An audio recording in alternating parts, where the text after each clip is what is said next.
All right, today we gonna have gonna meet Valiant again. You know, the cute little pony that is not so small, but he's actually his breed is he's a Norwegian sport pony, but he turned out to be bigger. You can see I'm interested in his back muscles. You will see. I will try to cut in how his back looked when I started this project with training his core muscles.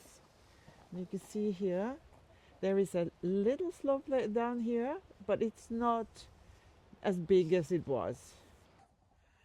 Hvis vi ser for eksempel, ser han er så snill, jeg kan bare gjøre sånn. Ser at han er litt skarp i ryggen. Det er liksom de lange, store ryggmusklene som ligger her. Det er liksom litt søkk her. Her er skulderen. Så går det liksom, her har han plass til å bygge mer. Her går ribbekassa. Og så går det liksom bort her. Og der, ytrefileten, men den skal vi ta og styrke. You know, he's got a thick winter coat now, but he's, you know, it's lying flat. So we can see. And we can see here as well that it's not so narrow across the, like behind the withers. So that's a good sign. He is, you know, his belly is a little down, but that is because he's resting as well. So let's see now what we can do with training today. And here we are in the riding arena, and I am going to practice the things that I learned on Adonis. I think you saw that video yesterday. And that is to sit on my inside seat bone, to ask the horse to come under me with this hind leg. And I have this today because this guy is a little lazy. It's not, you know, many people think that we're forcing the horse to do things that he doesn't want to do. Yeah, he doesn't want to use his hind legs. But when he actually does it, he becomes very happy with it. So he just needs a little reminding. So I'm not hitting him, I'm just poking on that leg to say to him that, yeah, you must remember that the engine is here. That is never necessary with Adonis because he is so eager. He just forgets. He just forgets that he needs to brace his back. So, what I can feel now because I haven't ridden this horse Valiant for a long time. And the reason why I ride him from time to time is that I am the one here that is best on the stabilizing the back and the swinging of the back when the horse has lost it. So I have to help him a little out of his bad habits from time to time. And then he is actually able to keep that new thing that he has learned for some time, even though all of the horse, he's also like, there are many students who ride him and also are interns, and some of them are not as accomplished when it comes to stabilizing the back as Pelle and I are, but you know, they are good enough to keep him going within sort of that new thing that he has learned, so that he can practice and build strength in his back. So now is the time to take another step, I guess, because it's not possible for him to, when he's learned something new in his stabilizing in his back, he needs to build up new muscles, and that takes time. So it's bad use of the resources to use the same rider all the time, to just insist on the same thing. He needs some restoration time as well. So, as I said, sitting on the inside and not poking him that much with my legs. I need to concentrate on, holding my legs at that point of his belly that is sort of where he feels like he's thickest, that where the belly pokes out a little. Yeah, you can see that he's like, ah, because then I'm asking him to put his hind legs under. Yeah, that was difficult. But he understands what I mean, because that is quite natural to, just like you do this when I poke you in the side. Then he wants to put his bum underneath. But it's difficult for him. So then I have to be patient. And what I can do as well is that I can backing up a little. Valiant, are you awake? Are you awake?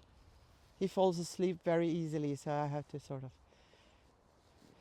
And then I'm trying to back him up by asking for more energy with my legs.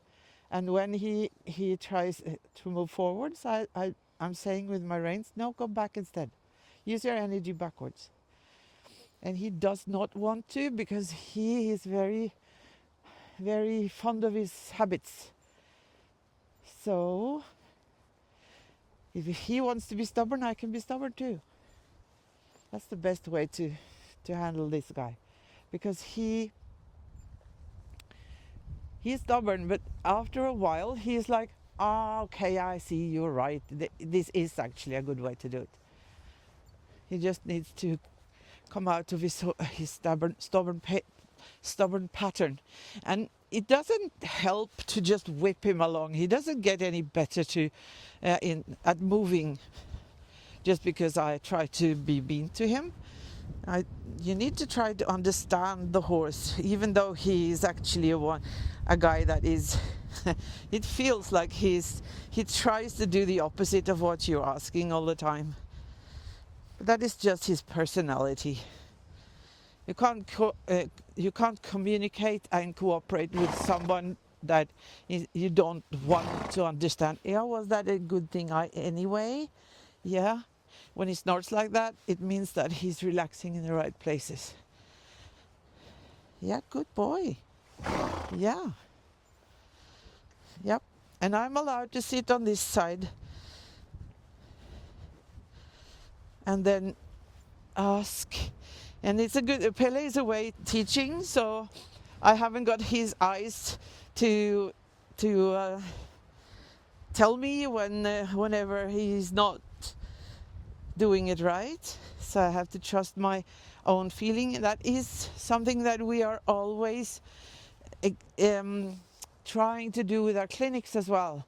We try to make the lessons so that we instruct only 1/3 of the time, and the rest of the time the student is allowed to practice on his or her own, so that they, you don't really understand and or like make the new things automatic if somebody is talking to you all the time, because then you're actually using the wrong parts of your brain. So then I'm going to go the other way now. Oh yeah, and then you stopped using your hind leg. Yes, that's okay. It's difficult. It's more difficult to walk on a slow, on a small circle. Then here, this leg is stronger, so he feels much more energetic on this side. And what I need to remember from like yesterday's lesson, was to sit on my inside seat bone here, but not slide too much to the left, because that is a weakness I have, because I'm a little quite crooked in my body to one side, and then everything is sort of, it's not like, If I'm crooked to this side here, I could be crooked to the other side down there. So it's important to get somebody to watch you when you're riding, so that you could get some feedback from the outside. But he feels quite okay here. So I'm planning to see if we can do some rising trot. Shall we do that? Yeah, you're not very energetic, are you? Huh? Come on. He usually livens up a little after he's been doing some trot and cantering. Come on, let's do it. No, not like that. Yeah. No. No. Down there. Yeah. I have to give him a little more rein so that he could keep his back working. You have got some legs back there as well. Do it. Yeah, good. Oh dear me, that was terrible. He is not terrible, but the trot was like impossible to sit to. So he has actually lost a little of the carrying ability. And then my job is to help him to move in a better way. And in order to get that is that he needs to be able to stretch more first in his neck, so he's able to turn his back like upside down or like the right way up. Come on, we try again. Then I have to like stand in my stirrups a little so that I don't bounce into his back all the time.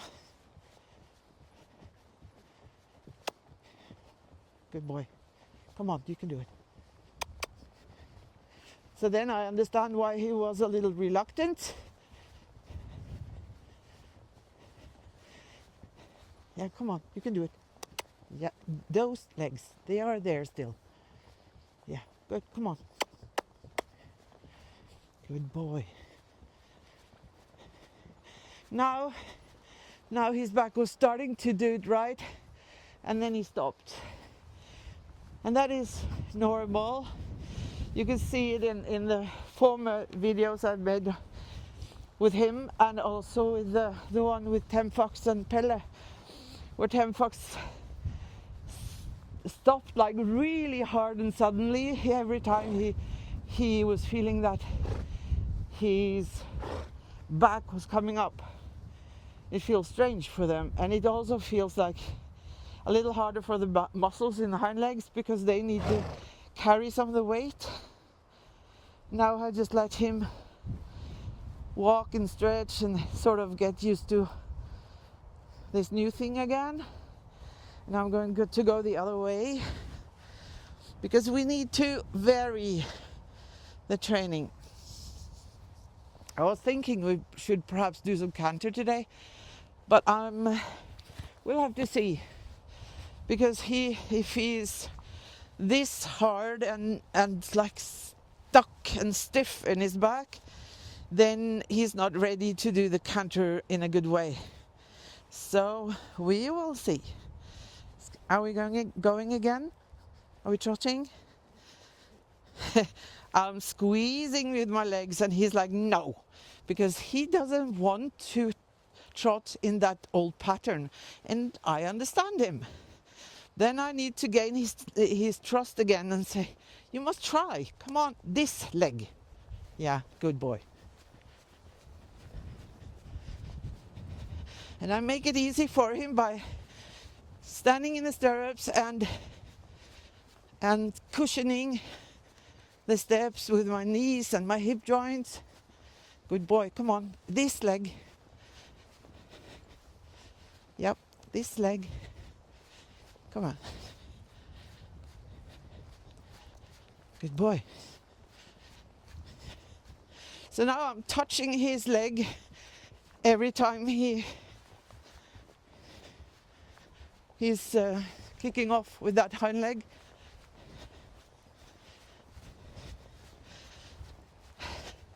And if you guys think it's difficult to know when his inside hind leg is in the ground, it's when you're sitting down in in the rising trot when you're doing it right. So when this shoulder goes backwards, he kicks off with his hind leg. No, you're not. No, this was just because you wanted to be lazy. Good boy. Now he gets more and more interested because he can feel that this actually is a good thing. Good boy. Come on, you can do it. Good. Yes. Good boy. Yeah. Good boy. Yeah. And now you're allowed to stop a little. Whew. Good boy. Good boy. And the other way.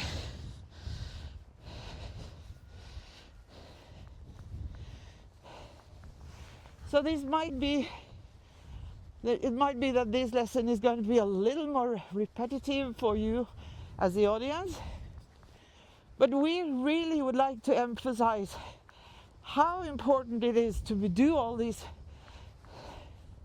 a little boring exercises and lessons. We do all the basic stuff because it's impossible to do all the advanced stuff when your horse hasn't got the muscles for doing it. You need to let the horse build up the strength and the abilities, the basic abilities before you do any advanced stuff. Because you can't do a canter pirouette while you're sort of sitting there and pushing the horse forwards to get him to use his hind legs and his back almost more than he's actually able to. You need to have extra strength in order to be able to do that, or those advanced things. And then you can just sit there, relax, sit on the inside leg and turn your body to the side, and then he will do the pirouette. So we'll try once again. Can we try? Come on, you can do it. You see? Now I didn't have to encourage him with the whip. He said, okay, I hear what you're saying. This is perhaps not so bad after all. But I need to let him stretch in the beginning, because then he's able to stretch. No. What is it? Are you lazy or no? I think you're just lazy. You know, when you're training, you need to train a little in order to become stronger, you know? Sometimes we riders need to be sort of the extra brain for the horse, because the horse is not able to understand that if he trains, he will become stronger. And then we need to just say, yeah, we have to try a little more, because this is not enough to become strong. Sorry.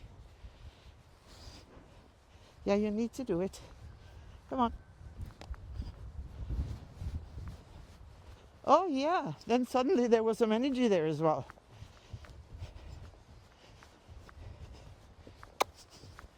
Come on, you can do it. Yes, good boy.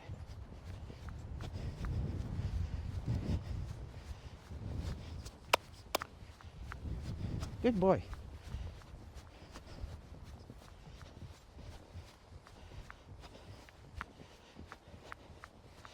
So with him, it's not so easy to get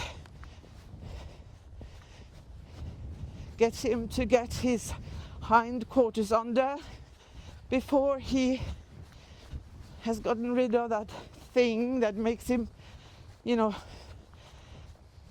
that hinders him in stabilizing through the back. And then I have to just repeat the thing about stabmo that we're talking about all the time. The mobility of the hip joints is not possible if the body is not stable. And the body cannot be stable if there is no mobility in the hind or in the hip joints.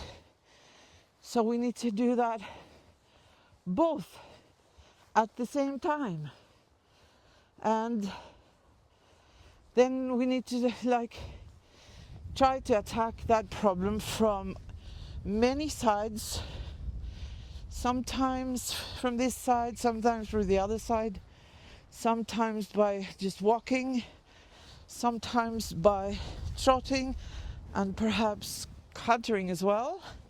But then in the beginning, it's a good thing to be very light in the seat. And then after a while, when the horse has gotten rid of his stiffnesses and some of the laziness and have understood that it's possible to be energetic, then it's much easier to get that hindquarters to come under and carry. Good boy. Yeah, no, I'm just trying to sit on. No, don't do that. Sit on the inside seat bone. Good boy. Now he's actually reacting to that. Can you see it, Torun? Can you see that he's reacting with his hind legs? Yes. Yeah. Good. It's nice to have somebody there who can see. And come on. And it's important now to sit as still as possible and just wait until he comes underneath that seat bone. And it's such a nice thing for me to ride this one, because he is not as skittish as Adonis. Adonis is like very, very sensitive. So he reacts to everything, all my faults as well, very fast. But this one is so slow. So I feel very fast when I sit on him, so I can react early and then sort of compensate early. Now I'm going to try to see if we can trot here. I don't think we can, but I call this asking the horse, you know. I can ask the horse if he's able to, and if he's not able to, if he just falls apart like a house of cards, then I know that I was too ambitious. Okay? Come on, more. Yeah, come on, you can do it. Yep, not good, not bad, I mean. Come on, you can do it. And now I have to sort of be very good at sitting on my inside. Come on. And now he's like, oh, but you can't mean that, because then I have to put my right hind leg under. That is very difficult. Come on, you can do it. Good.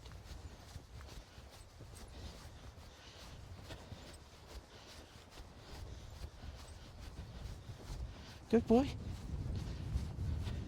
He's much easier to sit on now. It was much easier to take him away from that very hard trot than it was the last time I tried. Good boy. You were trying really well. No, it's not. You can't rest yet. Just a little more, and then we'll call it a day. Good boy. And now I have to be very conscious that I don't keep the reins too short, because then he will just lower his back. Come. Good boy. Oh, yeah.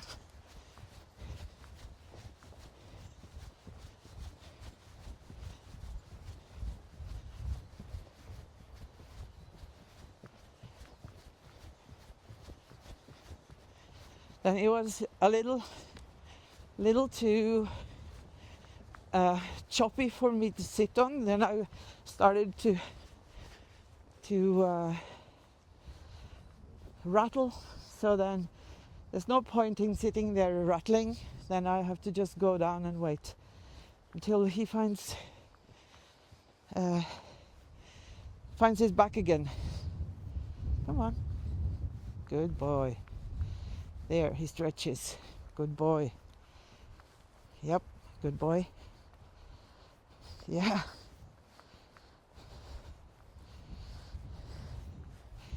How many minutes do you think we have now on the camera, Torun? 23. All right, that is enough for today. We'll just say goodbye for now, and maybe we'll see you tomorrow. Goodbye.